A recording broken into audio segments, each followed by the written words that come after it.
சிம்சோனை குறித்து வேதம் சொல்லுகிறது, அவன் விழுந்த குழி பாதாள குழி. எவ்வளவு தடுத்து நிறுத்தியும், எவ்வளவு எச்சரிப்பு கொடுத்தும், ஆண்டவர் எவ்வளவு மனுஷங்களை அனுப்பி சொல்லியும் எதுவுமே கேட்காம அந்த குழியில திரும்ப திரும்ப திரும்ப போய் விழுந்து பெரிய பாதாள குழியிலே விழுந்தான். அவனுடைய வாழ்க்கையிலே சில நஷ்டங்களை அனுபவிச்ச அந்த மனுஷன் இப்போ முழுவதுமாக நஷ்டப்பட்டான், அதிகமாய் நஷ்டப்பட்டான். அவனுடைய எல்லாமே அவனை விட்டு போயிருச்சு. அவனுடைய பெயர், அவனுக்கு இருந்த மதிப்பு, அவனுக்கு இருந்த சரீர பலன், அவனுக்கு இருந்த நல்ல கண்கள், இந்த மாதிரி அவன் இழக்காதது எதுவுமே இல்லை. தன்னுடைய பாவத்தின் விளைவினால ஆண்டவர் தடுத்து நிறுத்த கேட்காம போனதுனால எல்லாத்தையுமே இழந்துட்டான். எல்லாம் அவனை விட்டு போயிருச்சு. ஆண்டவருடைய பிள்ளைங்க ரொம்ப ஜாக்கிரதையா இருக்கணும். ஆண்டவர் கொடுக்கறத நம்ம இழந்துடவே கூடாது. கர்த்தர் கொடுத்திருக்கிறத பத்திரமா பார்க்க வேண்டியது நம்முடைய கடமை. சில காரியத்தை நம்ம இழந்துட்டோம் அப்படின்னு சொன்னா என்னதான் அதற்கு ஈடு கொடுத்தாலும் அந்த காரியத்தை திரும்ப நம்மளால பெற்றுக்கொள்ளவே முடியாது. அதனால கர்த்தர் எல்லாருக்கும் அதை கொடுக்கறது இல்லை. ஏதோ நம்ம மேல கிருபை வச்சுதான் ஆண்டவர் ஒரு சிலதை தர்றாரு. அதை இழக்கிறதற்காக பிசாசு என்ன முயற்சியை நமக்கு எடுத்தாலும் நீங்க ரொம்ப இதுவா சொல்லணும், இல்லை கர்த்தர் கொடுத்ததை மட்டும் நான் என்ன பண்ண மாட்டேன்னா எப்பவுமே இழக்கவே மாட்டேன். ஸோ அதற்காக வேற எதை வேணாலும் இழக்கலாம். நம்ம ஒரு நண்பனை இழந்துட்டோம்னா நமக்கு கிடைச்சிடும். நம்ம ஒரு குடும்பத்தை இழந்துனோம்னா கூட கிடைச்சிடும். எல்லாமே ஆண்டவர் தராத ஒன்றை நம்ம இழந்தா கூட பரவாயில்ல, அதை 10 மடங்கு ஆண்டவர் திரும்பி தர்றதற்கு கர்த்தர் வல்லவராக இருக்கிறார். ஆனா ஆண்டவர் கொடுத்த சில ஸ்தானம், ஆண்டவர் கொடுத்த சில பொறுப்பு, ஆண்டவர் கொடுத்த சில கிருபைகள், ஆண்டவர் கொடுத்த சில ஊழியங்கள், இந்த மாதிரி ஆண்டவரே பர்சனலா உங்களுடைய வாழ்க்கையில அதை கர்த்தர் கொடுப்பார். அது உங்களுக்கு மட்டும்தான் அது கிடைக்கும். அது உங்களுக்கு மட்டும்தான் தெரியும். அந்த காரியத்தை எதற்காகவும் நம்ம என்ன பண்ணக்கூடாதுன்னா இழக்காம பாதுகாக்க வேண்டியது நம்முடைய கடமை. ஆனா சத்ரு எது மேல குறியா இருப்பான்னா அதன் மேலதான் குறியா இருப்பான். பாருங்க, இந்த சிம்சோனுடைய வாழ்க்கையில அவனுடைய கண்ணு மேலதான் அவனுக்கு குறி. எப்ப பார்த்தாலும் கண்ணுல தான் அவனுக்கு சோதனை. கடைசியில பாத்தீங்கன்னா அவனுடைய கண்கள் பிடுங்கப்பட்டு, அந்த கண்கள் பிடுங்கப்பட்டதுனால அவனுடைய தரிசனம், அவனுடைய எதிர்காலம் எல்லாமே முடிவுக்கு வந்துச்சு. ஆனா அந்த இடத்துல போய் மாவரைத்து கொண்டிருக்கும் போது த ஃபர்ஸ்ட் டைம், முதல் டைமா ஆண்டவரை நோக்கி பார்க்கிறான். ஆண்டவரே எனக்கு இறங்குங்க, எனக்கு ஹெல்ப் பண்ணுங்க, எனக்கு உதவி செய்யுங்க. சிம்சோனுடைய வாழ்க்கையிலே ஆண்டவரிடத்துல உதவி கேட்டது 2 இடத்துல. ஒன்று, கழுதையினுடைய தாடை எலும்பினால 1000 பேரை கொன்னுட்டு ரொம்ப அதிகமாய் தாகம் எடுத்து சாக போகிற ஒரு சூழ்நிலையில இவ்வளோ பெரிய ரட்சிப்பை என் கையில பண்ணிட்டு நான் தண்ணி இல்லாம சாகணுமா அப்படின்னு கர்த்தரிடத்துல கேட்கும்போது ஆண்டவர் அவனுக்கு ஒரு பெரிய நீரூற்றையை ஆண்டவர் கட்டளை இடுகிறார். இரண்டாவது அவனுடைய வாழ்க்கையில அவன் ஆண்டவரிடத்துல போனது இரண்டாவது ஒரு இடம் எங்கன்னா, இந்த மாவரைத்து கொண்டிருக்கும் போது ஆண்டவரிடத்துல இந்த பெலிஸ்தியருக்கு ஒரே தீர்வாய் நானும் அவங்களோட போய் சாகும்படி எனக்கு இந்த ஒரு விசை மாத்திரம் இறங்கும்னு இரண்டாவது டைம் ஆண்டவரிடத்துல போறான். ஆனா இந்த 2 டைமுமே ஆண்டவர் அவனுக்கு என்ன பண்ணினார் அப்படின்னா கர்த்தர் அவனுடைய ஜெபத்திற்கு பதில் கொடுத்தார். நீ பாவி, நீ நான் சொல்றது எதுவுமே கேட்கல, நீ ரொம்ப மோசமானவன், நீ என்கிட்ட வராத, நான் உனக்கு கொடுக்க மாட்டேன் அப்படின்னு ஆண்டவர் சொல்லவே இல்லை. அப்போ ஆண்டவருடைய பிள்ளைகளே, கர்த்தர் நம்மளை மீட்டி எடுக்கணும்னா, நீங்க யாராவது ஒரு பெரிய பாவத்துல விழுந்து கிடக்குறீங்களா, பொல்லாத அசுத்தலத்துல விழுந்து கிடக்குறீங்களா, அதிலிருந்து நீங்க வெளியே வரணும் அப்படின்னு சொன்னா கண்டிப்பா யாரிடத்துல போனாதான் விடுதலை அப்படின்னா, ஊரெல்லாம் சுத்தினாலும் எங்க போனாலும் என்ன பிரயாசம் எடுத்தாலும் கர்த்தர் சமூகத்துல வராம கண்டிப்பா சொல்றேன், அதிலிருந்து நிரந்தரமான ஒரு விடுதலையை நீங்க பெற்றுக்கொள்ளவே முடியாது. இளையகுமாரன் தன் தகப்பனை விட்டு போயிட்டு எப்படியாவது அப்பாட்ட திரும்பி வரக்கூடாதுன்னு நினைச்சான். ஏன் அப்படின்னா அவனுக்கு பயங்கரமான பிரஸ்டீஜ் இஷ்யூ.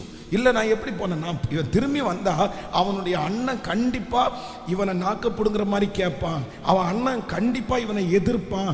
அதனாலேயே தன்னுடைய தகப்பனாரிடத்துல திரும்பி போகணும்னு இளையகுமாரன் நினைக்கவே இல்லை. அதனாலேயே என்னென்ன முயற்சி எடுக்கணுமோ இதுக்கு முன்னாடி கஷ்டப்படாம வளர்ந்த பையன் தான் யாருன்னா இளையகுமாரன். தன்னுடைய தகப்பனாரிடத்துல நிறைய சொத்து இருந்துச்சு. அவன் வீட்டில் இருக்கும்போதே செல்வ செழிப்பாக தான் மாறினான். அவன் சம்பாதிச்சது எதுவுமே இல்லை. தன் தகப்பனாரிடத்துல எல்லாத்தையும் வாங்கி கொண்டு போய் செலவீனம் பண்ணினான். எல்லாத்தையும் ஃப்ரெண்ட்ஸுக்கு அழிச்சான், வேசிகளிடத்திலே அழித்தான். ஆனா இப்போ அவன் என்ன முடிவெடுத்தான் அப்படின்னு சொன்னா, என்னுடைய வாழ்க்கையில எவ்வளவு கஷ்டம் வந்தாலும் என்னுடைய தகப்பனார் வீட்டுக்கு நான் திரும்பி போகக்கூடாது. நான் சமாளிச்சிருவேன், நான் முயற்சி எடுத்துருவேன், நான் தாண்டிடுவேன், நான் ஓவர் கம் பண்ணிடுவேன்.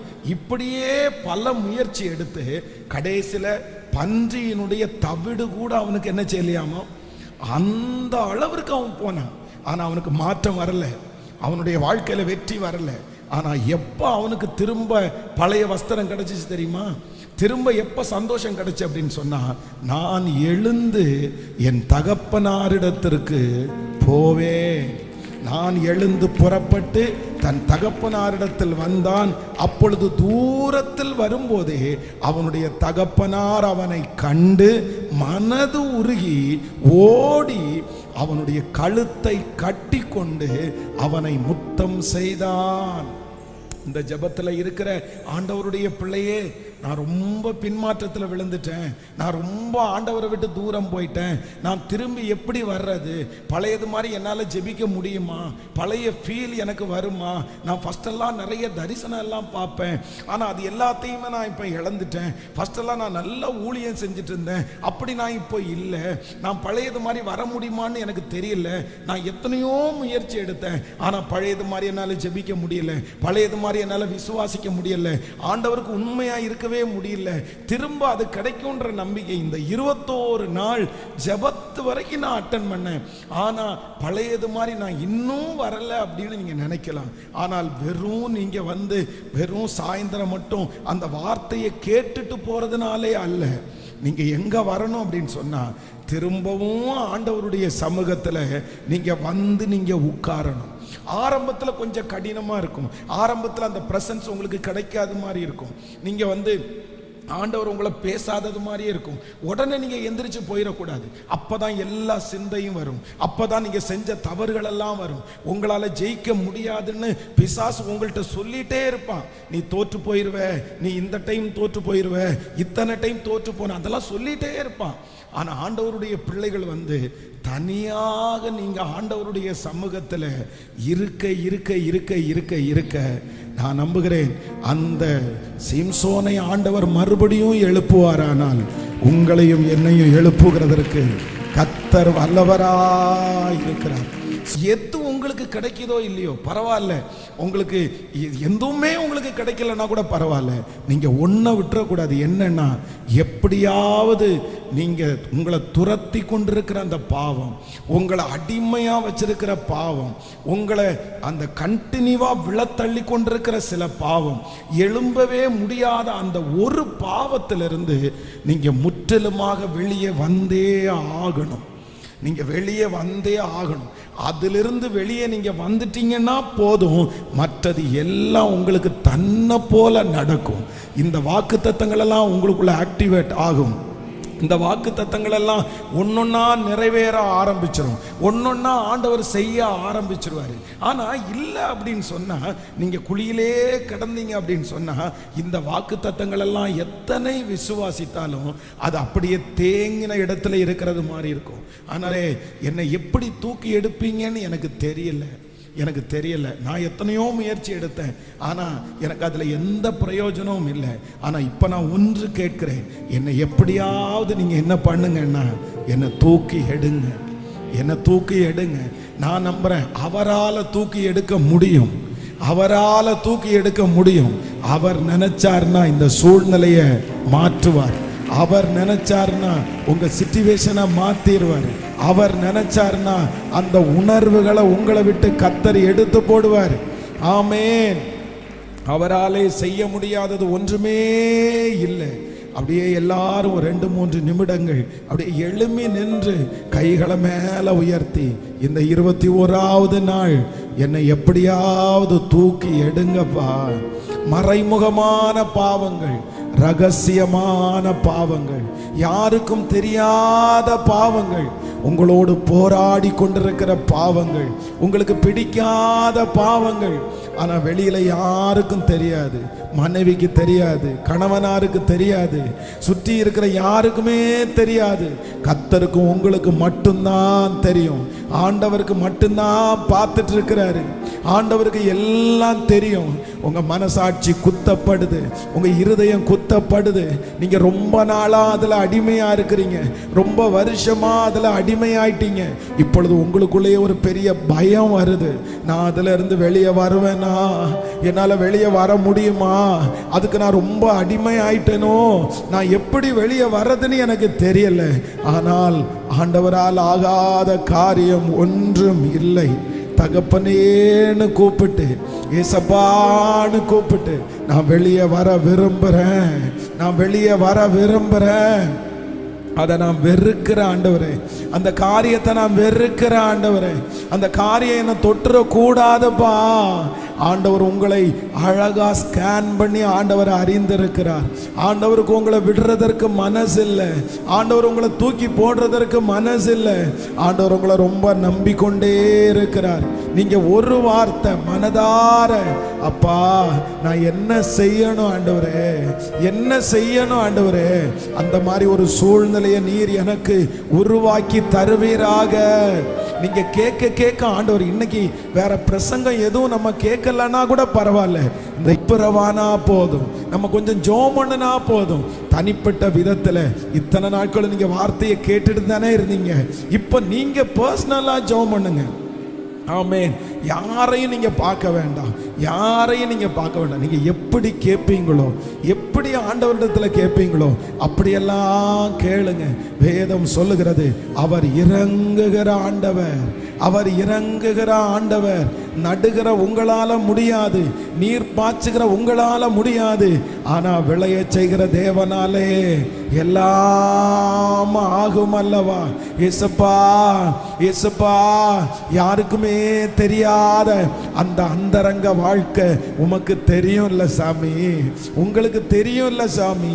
அதுல ஒரு வெறுப்பை எனக்கு கொடுங்கப்பா, அதை குறிச்ச ஒரு வெறுப்பை எனக்கு கொடுங்கப்பா, அதை குறிச்ச ஒரு வெறுப்பை எனக்கு கொடுங்க ராஜா.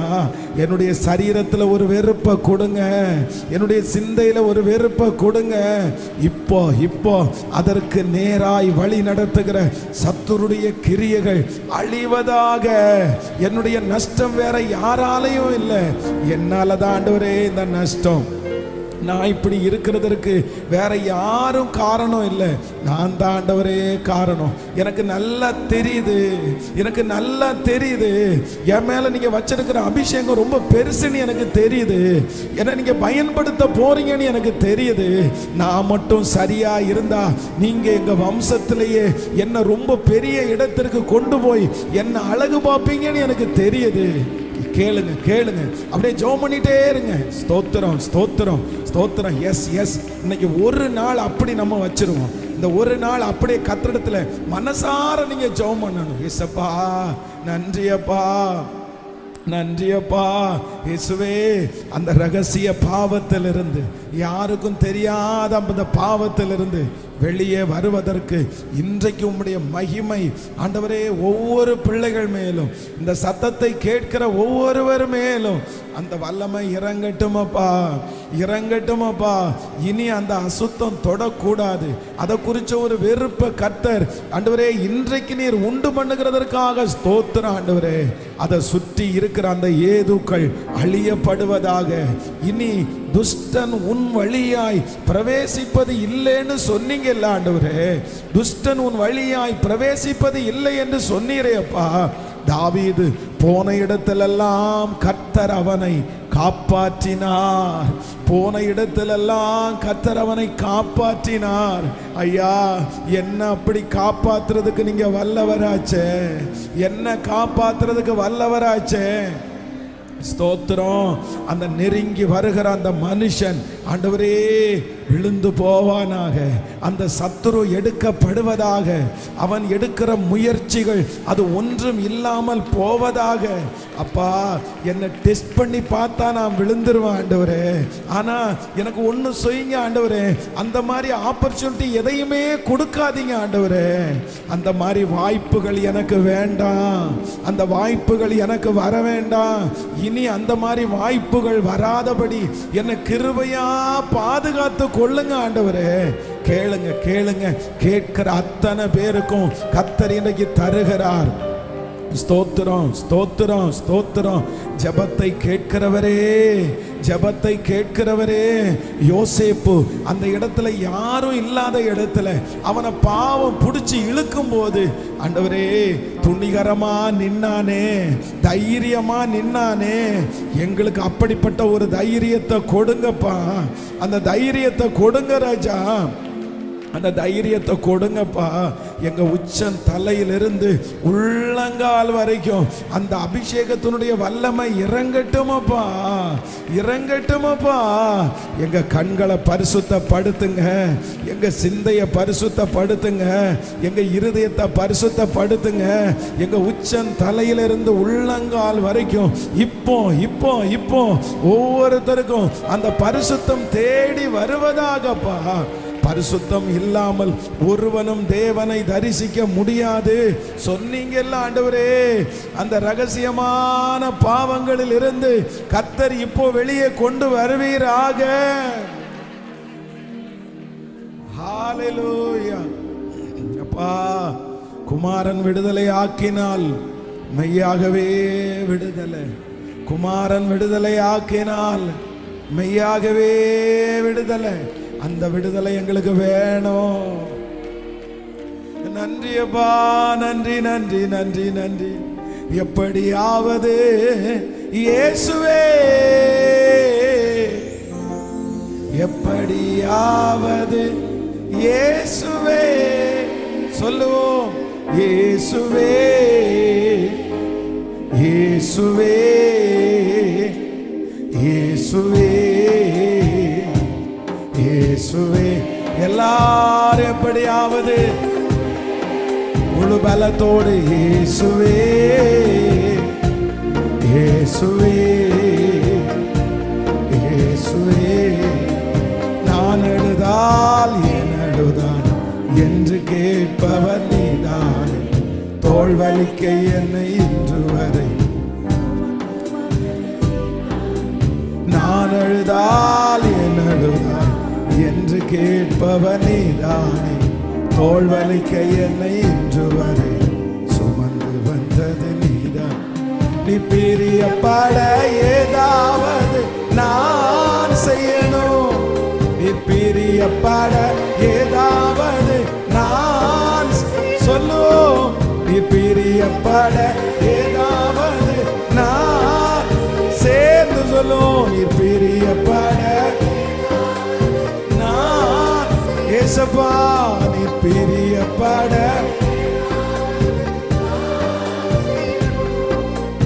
சாதித்தான் என்று ஒரு சொல்ல என் கண்களை மூடணும். இவன் சாதித்தான் என்று ஒரு சொல்ல தலை இப்ப கைய மேல எப்படியாவது, எப்படியாவது இயேசுவே சொல்லுவோம். இயேசுவே திரும்ப திரும்ப இப்படியாவது இயேசுவே, எப்படியாவது இயேசுவே, இயேசுவே, இயேசுவே. என்ன தூக்கி எடுங்கப்பா, என்ன தூக்கி எடுங்கப்பா, என்ன தூக்கி எடுங்கப்பா. ஏசப்பா, ஏசப்பா, ஏசப்பா, இயேசுவே. எப்படியாவது என்னை விட்டு கொள்ளுங்க. நான் எழும்ப ஏதாவது அற்புதம் ஒன்று ஏதாவது ஒன்று செய்யுங்கப்பா. எப்படியாவது என்னை விட்டு கொள்ளுங்க. நான் எழும்ப ஏதாவது அற்புதம் ஒன்று. தினம் தோற்று போகும் வாழ்வு எனக்கு பிடிக்கல. ஆமாப்பா, பார்க்கும் உலகத்தை ஜெயிக்க முடியல. நன்றியப்பா, வாழ்வு எனக்கு பிடிக்கல. பார்க்கும் உலகத்தை ஜெயிக்க இப்ப கைய வைத்து எப்படியாவது இயேசுவே, எப்படியாவது இயேசுவே, சத்தமா இயேசுவே, கேளுங்க கேளுங்க, வேற ஒண்ணும் வேண்டாம். இது மட்டும், இது மட்டும். அப்பா, உங்களிடத்தில் திரளான மீட்பு, உங்களால முடியாதது ஒண்ணும் இல்லை. இயேசுவே, இயேசுவே, இயேசுவே, இயேசுவே. அப்பா, உங்க பிரசன்னம் வரட்டும் ஆண்டவர். உங்க மகிமை ஒவ்வொருத்தரையும் இப்ப ஆளுக செய்யட்டும். ஒவ்வொரு பிள்ளைகளையும் தூக்கி எடுக்கிறதுக்கு இப்ப ஒரு மகிமை கடந்து வரட்டும். இயேசுவே, இயேசுவே, இயேசுவே, இயேசுவே, இயேசுவே. நன்றி அப்பா. இயேசுவே,